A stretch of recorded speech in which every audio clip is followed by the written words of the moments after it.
Hello everyone, welcome my new blog. I am chef Israt. Cooking করা যেমন আমার একটা হবি, সেরকম ঘোরাফেরা করাও আমার একটা হবি। আমার কাছে খুবই ভালো লাগে ঘোরাফেরা করতে। আর ঘরের খাবারের রিভিউ তো আমরা ঘরেই দিয়ে ফেলি। আর এই ঘোরাফেরার মাধ্যমে খাবারগুলো খেয়ে কীরকম লাগে সেই রিভিউগুলো আমি আপনাদের সাথে শেয়ার করতে খুব পছন্দ করি। তাই আজকে একটা কম্পেয়ারিং ভিডিও করতে চলে আসলাম কাচ্চি ভাই বনাম কাচ্চি ডিলাক্স। দুই জায়গার কাচ্চিটাই আমি খেয়েছি সেম ডেতেই। তাই তাদের খাবারটা কীরকম সেই রিভিউটাই আজকে আপনাদের সাথে আমি শেয়ার করব। কাচ্চি ভাইতে আজকে চলে আসছি, তাদের প্রত্যেকটা প্লেটার 300 করে।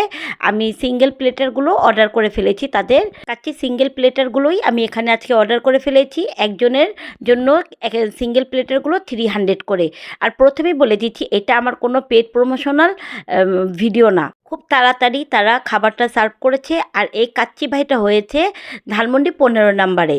তাদের খাবারের পরিমাণটা একজনের জন্য যথেষ্ট ছিল। তাদের মাংসের পিসগুলো খুব ভালো ছিল, মাটনের পিসগুলো তাদের খুবই সফট ছিল। এবং আমি আজকে সেই কম্পেয়ারিংটাই করেছি যে কাচ্চি ভাইয়ের খাবারটা ভালো নাকি কাচ্চি ডিলাক্সের। এই যে দেখুন কতটা সফট, তাদের মাটনের পিসগুলো খুবই সফট ছিল এবং জুসি ছিল। আর তাদের খাবারের মধ্যে পিসগুলো খুবই ভালো দিয়েছিল। আমি আসছি আজকে ধানমন্ডি 15 নম্বরের কাচ্চি ভাইতে। অন্যান্যগুলোটা আমি বলতে পারি না, কিন্তু এখানকার ইন্টেরিয়র ডিজাইনটাও আমার কাছে ভালো লাগেনি।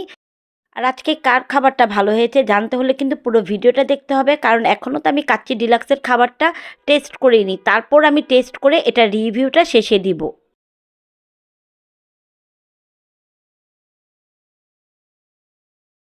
এই তো আমি চলে আসছি কাচ্চি ডিলাক্সের। কাচ্চি ডিলাক্সটা হলো লালবাগ গোড়ে শহীদ মাজারের অপোজিটে পিৎজা হাটের বিল্ডিংটা, কেএফসির বিল্ডিংটায় কাচ্চি ডিলাক্স। এটা নতুন একটা ওপেন করেছে। নতুন বললেও হবে না, বেশ কিছুদিন হয়ে গিয়েছে। এর আগেও আমি বেশ কয়েকবার এখানে এসেছি। এখানকার পরিবেশটা আমার কাছে খুব বেশি ভালো লাগে, কারণ এখানে সবসময়ই কোনো না কোনো প্রোগ্রাম হয়ে থাকে। তাদের পরিবেশটা এতই বড়, এতই সুন্দর। আর এর মাঝে আমি খাবারের অর্ডারটা দিয়ে ফেলেছি। খুব তাড়াতাড়ি তাদের খাবারটা চলে এসেছে। এখানে একজনের প্লেটার 290 করে। এখানে তাদের খাবারের পরিমাণটাও বেশ ভালো ছিল, মাংসের পিসগুলোও খুব ভালো ছিল।